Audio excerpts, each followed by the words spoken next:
دعاؤں کی ضرورت ہے۔ میں نے کہا ہمارے بڑے ہمیں بتا کر گئے ہیں کہ دعائیں کیسے مانگتے ہیں۔ کل وزیر اعظم صاحب خطاب کرتے ہوئے کہہ رہے تھے کہ ہم یوں کریں گے یوں کریں گے۔ بھائی تم کچھ بھی کر لو، جب تک اس ملک کے اندر تم نے اللہ اور اس کے رسول سے جنگ کر کے رکھی ہوئی ہے، تم کبھی بھی اس ملک کی کسی بھی چیز کو ٹھیک نہیں کر سکتے۔ یہ ملک اس وقت تک خوشحال نہیں ہو سکتا جب تک اس ملک کے اندر سے سود کو ختم نہیں کیا جاتا، اور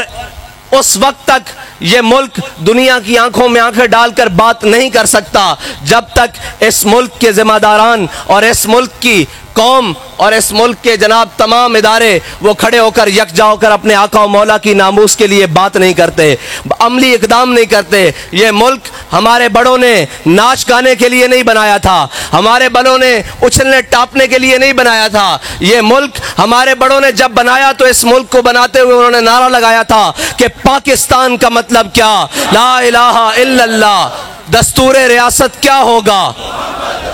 ہمارے بڑوں نے یہ نعرہ لگایا تھا اس ملک کو بنانے کے لیے اور اس مقصد کے لیے پاکستان بنایا تھا، لیکن آج تم نے 70 سال سے اس ملک کو زخم دیے، اور اس ملک جس کو ہم مسجد سے تشبیہ دیتے ہیں، اس مسجد میں رہتے ہوئے تم نے اللہ اور اس کے رسول کے خلاف اعلان جنگ کر رکھی۔ جب بھی دین کی بات آئی تم نے دین کی مخالفت کی، جب بھی اسلام کی بات آئی تم نے اسلام کی مخالفت کی، جب بھی یہ بات آئی کہ یہود و نصارہ سے یاری نہ لگاؤ تم نے اللہ اور اس کے رسول کے فرمان کی نافرمانی کی، جب بھی بات آئی کہ دین اور حق کے ساتھ کھڑے ہو جاؤ تم امریکہ اور نیٹو کے ساتھ کھڑے رہے۔ آج کیوں چیختے ہو، آج کیوں چلاتے ہو کہ ہماری معیشت بڑھ گئی؟ ابھی تو تم سب نے اس کے ساتھ بڑھنا ہے۔ اس ملک کو بچائیں گے تو حضور کے غلام بچائیں گے، اس ملک کو بچائیں گے تو لبیک یا رسول اللہ کے نعرہ لگانے والے بچائیں گے، اور اس ملک کو وہ بچائیں گے جنہوں نے ہمارے آقا و مولا صلی اللہ علیہ وسلم کی عزت کے لیے اپنا مال بھی پیش کیا، اپنی جان بھی پیش کی، اور جب ضرورت پڑی اپنا خون بھی پیش کیا۔